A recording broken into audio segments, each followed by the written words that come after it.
So today's market measure is sponsored by the SIBO. We are every Thursday we do a market measure on every Thursday, we do a market measure that is focused on zero DTEs.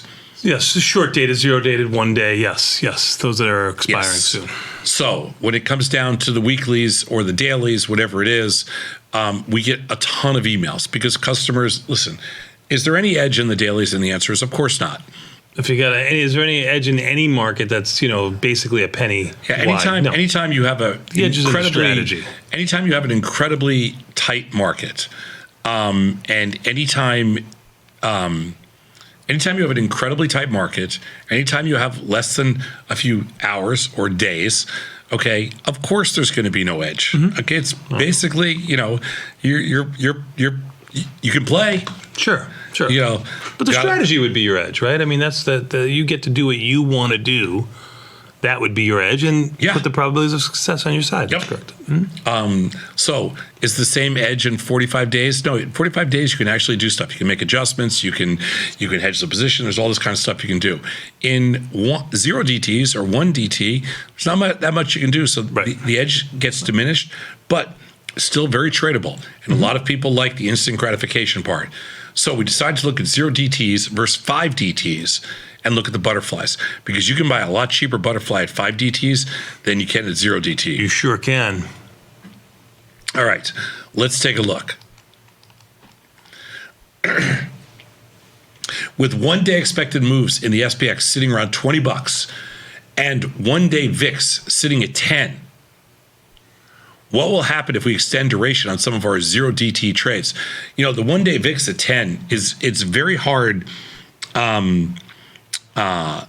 It is incredibly difficult to imagine, to hedge a zero DT trade, because how do you hedge a 0 DT trade? I mean, other than you're using, if you use the VIX, you can't really use the VIX because the VIX is trading higher than 10.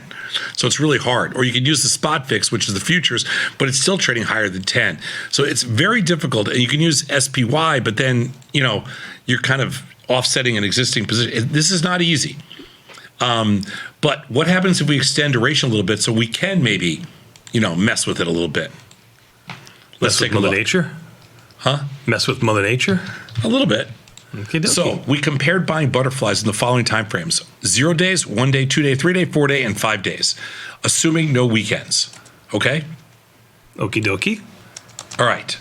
And then we compared the risk of each butterfly given a 1% move in the SPX and the expected daily profit given no change to the SPX.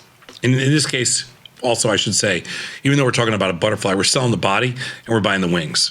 Okay, that's our definition of a butterfly here. Next slide. So by setting the wings at the expected move, the pop of all the butterflies remains consistent and the comparison is fair. Fair? Right? Set it at the expected move. So here's the first slide and one of the more important slides. The SPX 0 to 5 days, 0 days to 5 days. So there's the debit for the butterfly. So if you're going, you can kind of see that we kept the width of the wings consistent each day with the expected move. We kept the pop. It's obviously going to be really consistent across the board. And then you have the debit that you're paying. Now, again, this is a little confusing, right? Because what we're doing, Bat, is it's inverted. Because this is an iron fly. So this is a credit that you're that you're collecting. You open it for a credit and you're buying it back for a debit, even though you're selling premium. Right. So this looks backwards, but it's not. Because instead of buying a butterfly for let's say $2.50, you're selling an iron fly for $17.50. That's how whatever the width is. Mm-hmm, mm-hmm. Okay. That's all this is. So let's go to the next slide. So on unchanged days, the P&L is reduced by 40% as you increase the duration by 1 day. So comparing the 0 DTE to the 5 DTE, the raw P&L is 93% lower, and the P&L is even smaller when you compare it to a percent of the debit paid. So looking at the SPX as an unchanged vehicle now, okay? Just looking at it as unchanged. The zero DTE is obviously going to kill because it's unchanged. Sure. That's what you're hoping for. That's the dream scenario. That's what you wanted.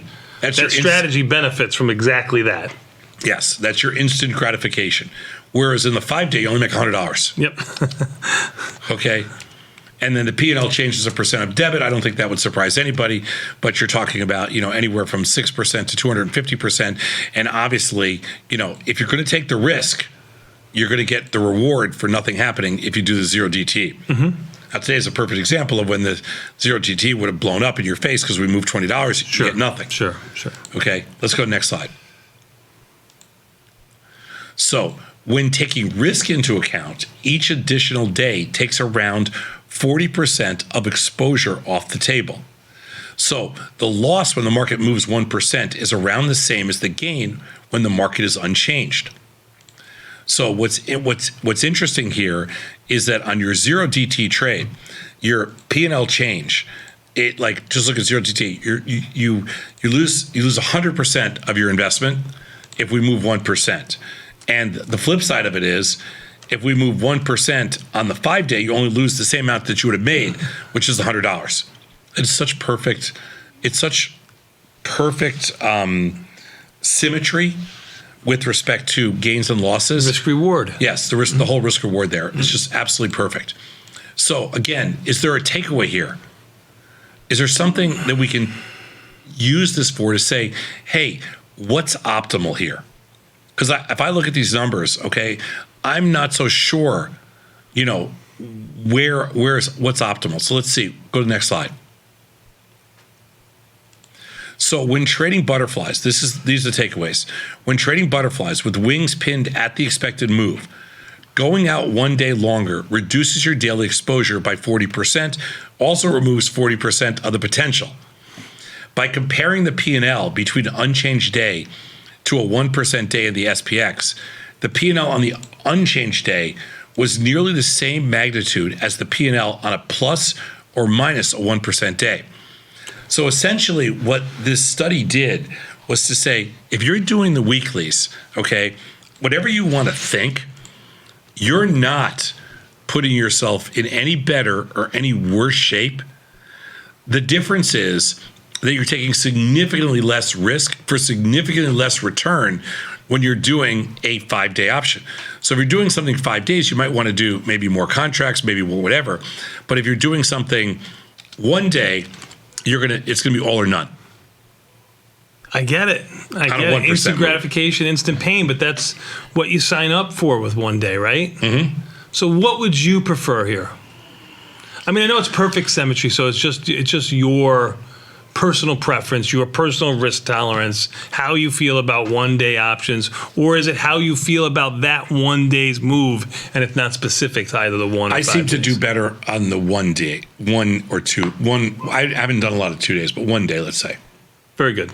Let's take a quick 90-second break and come back. We've got, joy, Mr. Scott Sheridan coming in from Tasty Trade World Headquarters. We'll be back in 90 seconds.